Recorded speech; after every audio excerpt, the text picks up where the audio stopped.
Welcome back to my channel. Today we will be talking about tips you can use to plan the wedding of your dreams on a budget.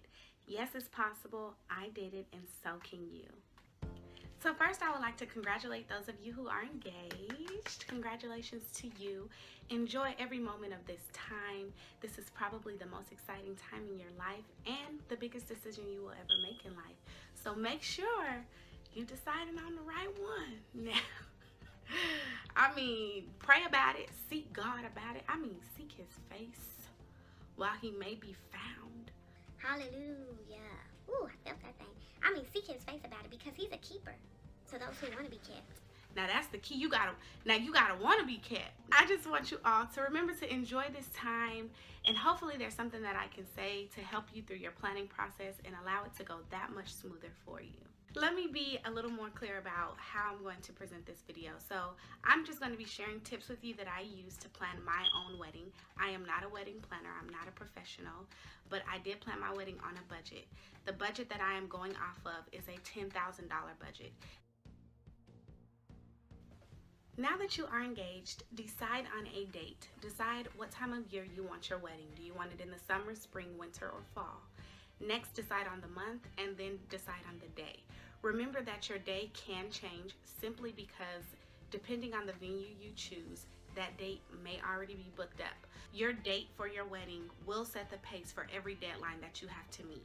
So remember that when you're looking for your dress, or you're looking for your cake or your flowers or anything that requires a deadline, remember to stick with your deadlines. The next thing you need to do is decide on a budget. Budgeting is probably the most important thing when planning a wedding because so many people go into debt behind their wedding and you don't have to. Let's say your budget is $10,000. That means when you go dress shopping, don't look at the dresses that are $5,000 or $6,000 or $7,000 because your budget is $10,000. So that would be half of your budget. Stay realistic when you're looking for different things for your wedding, whether it be decor, the venue. Obviously, you don't want to go out looking for a venue that costs $8,000 when your budget is $10,000. So keep those things in mind when shopping around for things for the wedding. Also, as far as budgeting is concerned, plan for miscellaneous things. Trust me, there will be things that come up that you did not plan for in the end. So set aside a certain amount of money for miscellaneous things that may come up. Now that you have decided on a day and a budget, it may be good for you to look for someone to help you coordinate your wedding.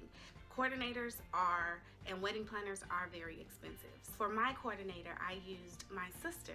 She's not a professional either, but she did also plan her own wedding, so she was able to assist me and help me with my planning process. It's good to have someone there to help you because there's things you may not remember, there's things you may simply not know. Someone you can save money with. I definitely did not spend money to have my sister help me coordinate. For somebody who can help you, that's free. The next thing you want to do is start looking at venues. Think about, how do you want your wedding to look? Do you want a traditional wedding in a church? Do you want a more modern wedding? Do you want a backyard wedding, an indoor wedding, an outdoor wedding, a wedding in a venue somewhere? Utilize websites such as Pinterest and Google and different websites to give you ideas on how you want your wedding to look. Set appointments, tour facilities. This is definitely going to help you envision your day. I remember walking into the facility that we chose, and as soon as we drove up to the property, I was just like, oh my God, this is it. I want this place. Venues can be expensive and venues can be cheap if you do it at the right time of the year.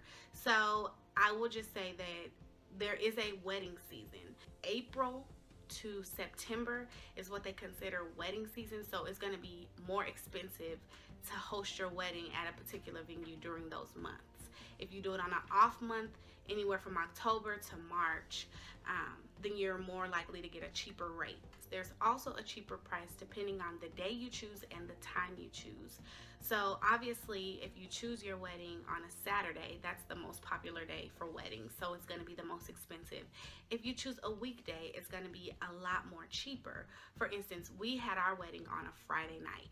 It saved us a ton of money. We were originally going to have it on a Saturday evening, but we bumped it up to the day prior, and we saved thousands of dollars doing that. Some venues will include or have packages for you to look at. And an all-inclusive package pretty much means you don't have to do anything but show up the day of your wedding.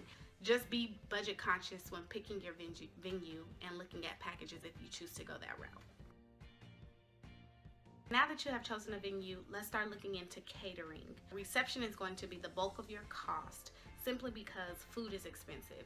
Most caterers charge anywhere from $60 to $100 per plate. Yes, per plate. Depending on what you want on your menu. Remember that sit-down dinners are going to cost more than if you do an hors d'oeuvre style reception or if you do a buffet style. Start looking into outside caterers, do food testings, taste testings if you can. Everybody won't offer them, but most people will. Take advantage of those because you really want to know what you're paying for and you want to make sure that you and your guests are getting the best. The way you can save costs on your reception and your wedding as a whole and stay within your budget is if you, like I did, make your reception an adult-only reception. Indicate that on your invitations, and people will be fine with that. Those who want to be there will be there. Don't feel bad about it because at the end of the day, this is your money and it's your wedding and it's your day. I wasn't comfortable spending $60 to $100 for a 6-year-old to come eat at my wedding, especially if they might not even eat the food. Especially when you got people coming who got 5, 6, 7 kids, and then they only give you a $25 gift. I'm talking about wedding etiquette, people. Wedding etiquette. Wedding etiquette says that the smallest amount of a gift that you should bring is what your plate costs. So if your plate costs $85, I should at least be getting $85 back in my gift. Your wedding cake typically will go based off of $5 per slice. That's the average cost of a wedding cake. So if you have 100 guests coming to your wedding, then your wedding cake would typically cost $500. Also remember that the design of your cake and how many tiers you want in your cake, that's all going to play a part in the price for the cake. Most places, I don't know any place that doesn't, but most places will offer a taste testing. Take advantage of this and taste as many cakes and as many flavors as you can. Alcohol. Do you want your reception to have alcohol included? If you have alcohol, the venue obviously has to have a license for that. The budget will definitely take a hit when it comes to alcohol. Alcohol is very, very, very expensive. We actually didn't have alcohol at our wedding because it was just so expensive. I think we had the option of having like an open bar or a cash bar, and I think we probably did do the cash bar. And pretty much what that is instead of us purchasing it or including that in our costs, your guests are welcome to go and purchase their own drink at the cash bar. Some people don't like that, but at the end of the day, if you want a drink, You can buy your own drink. so that's an option. Think about cash bars or if you want liquor at all.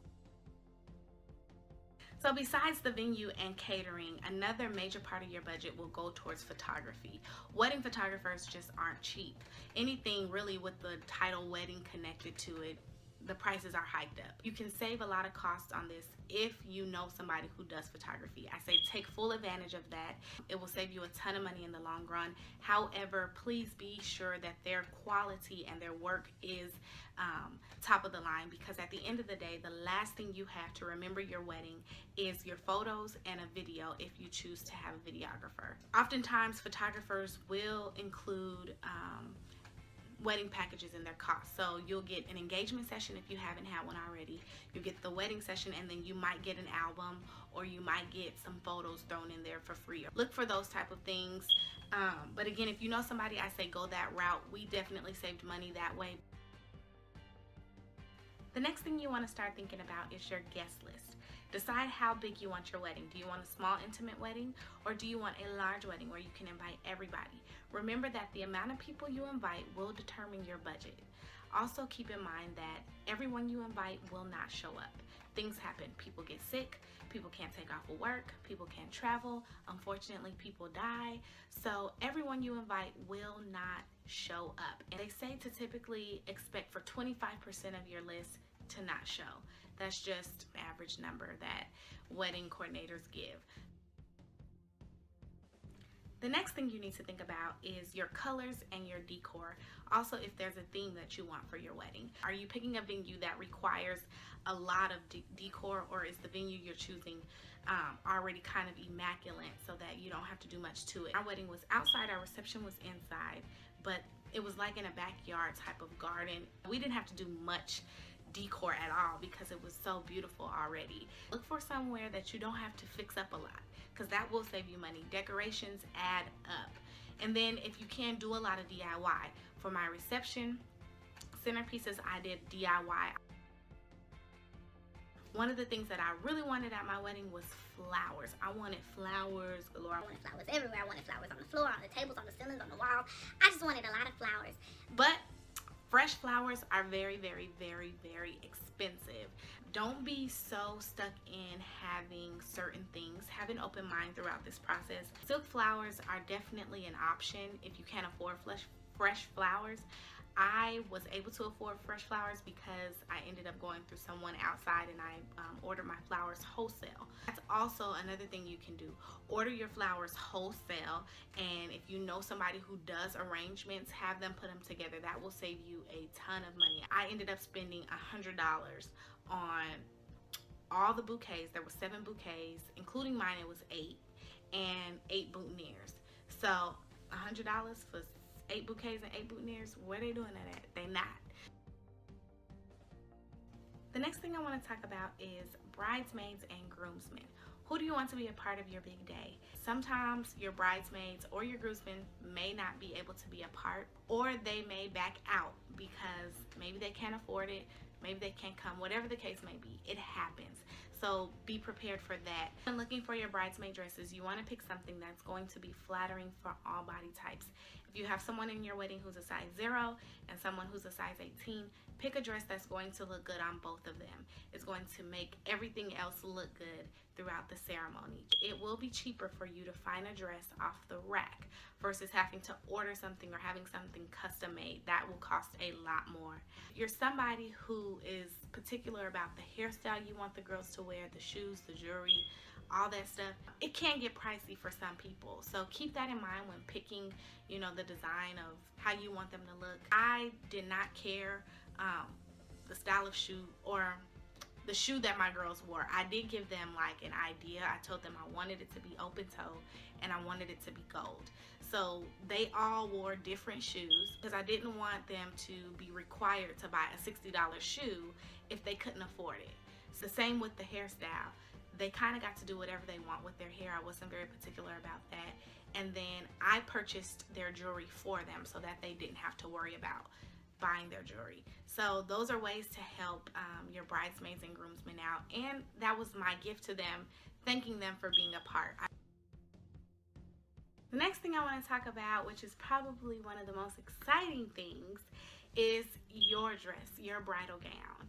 This is probably going to be the most fun you will have throughout this process.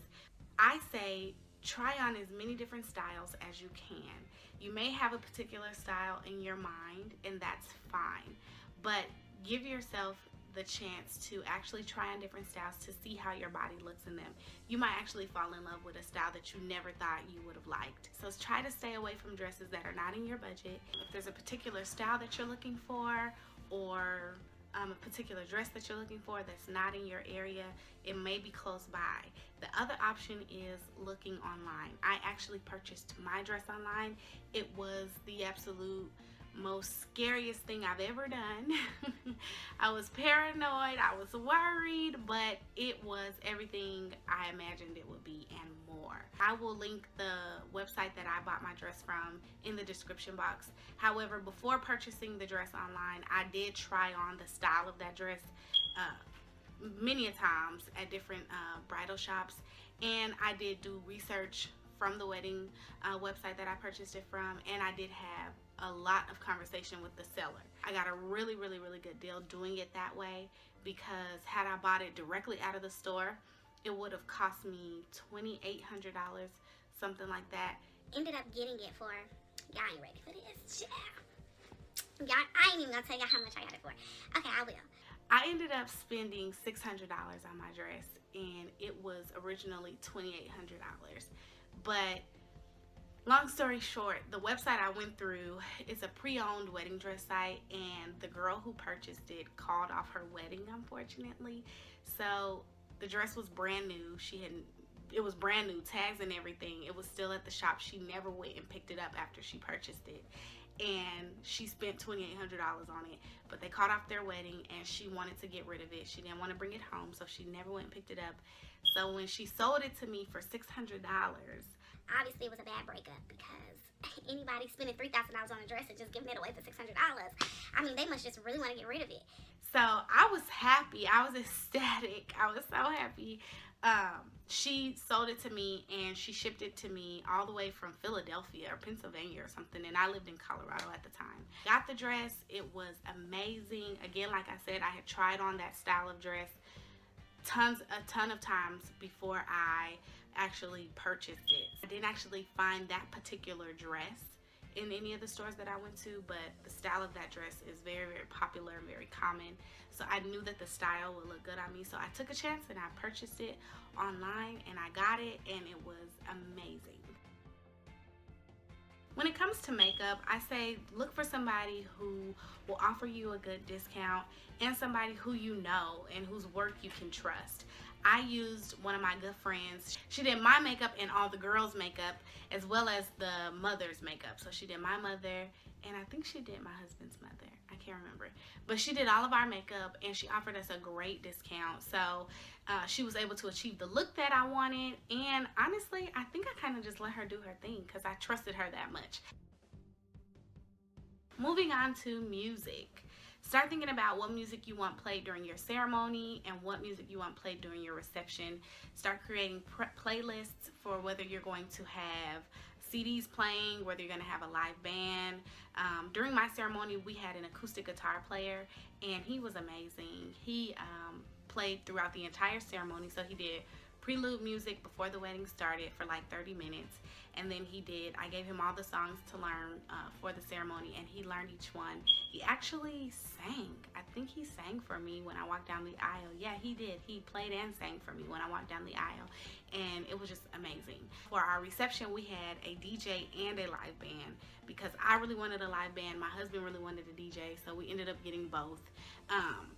Now, considering our budget, no, we couldn't afford for both a live band and a DJ. We paid for the live band. His cousin DJs, so he gifted us that for a wedding gift. He DJ'd for us at the last minute. We didn't even know. And if you know somebody who DJs, or if you know somebody who plays an instrument or has a band, connect with them. Maybe they'll give you a discount. The next thing you want to start thinking about is invitations and save the date cards. Typically, your save the date cards will go out 6 months before your wedding. Your invitations will typically go out 3 months prior to your wedding or 2 months prior than your wedding. You can also save money if you want to do save the dates by doing the e-blast instead. When purchasing invitations, you can get them from a lot of different places. You can order them online from websites like vistaprint.com, shutterfly.com. Those websites allow you to be a lot more personal with your invitations, or you can buy them off the rack like I did. I purchased my invitations from Michael's Arts and Crafts store in this box here. Let's get into the parties and dinners that take place during a wedding. So you have your rehearsal dinner. You can do this at a restaurant, you can do this at someone's house, you can do it however you want to do it. Typically, you can pay for this for everyone attending, so it will be all persons that are a part of the wedding, so your entire wedding party, and then sometimes you can include your out-of-town guests who have traveled to come to your wedding. Next, your bridal shower. So for your bridal shower, typically your maid or matron of honor will put this together, or your entire bridal party can assist in this. And you can do this at someone's house, you can do this at a clubhouse, a venue, a restaurant. You can do this pretty much anywhere. Now for your bachelorette party. Again, this is also thrown by your maid or matron of honor. So my maid of honor did my bachelorette party, and I actually had 2 bachelorette parties. I had one in Las Vegas, and then I had one back home. One because everybody couldn't come and couldn't afford to come, so they paid for everything for me. All I had to do was get on the plane and go. I went for a weekend, then we did another bachelorette party the weekend before the wedding. For this one back home, we did a wine and painting party, and it was fun. And if you're not having your wedding at a hotel, don't forget to book a hotel for you and your spouse the night of your wedding. We actually booked a hotel for 3 days, and the following weekend we went on our honeymoon. The getaway car. So when you guys are doing your farewell or your exit, you want to have a car there to either drive off in, or a driver there to drive you off to your hotel or wherever your next destination is going to be. That is all I have for you today. Hopefully I said something that can help you and assist you in your planning process. Again, congratulations to you all who are planning a wedding, and God bless. And y'all don't forget what I told you at the beginning of this video. Before y'all get deep into this planning, honey, before you walk that out, you make sure, you check and make sure you got the right one. Because he's a keeper to those who want to be kept. Bye.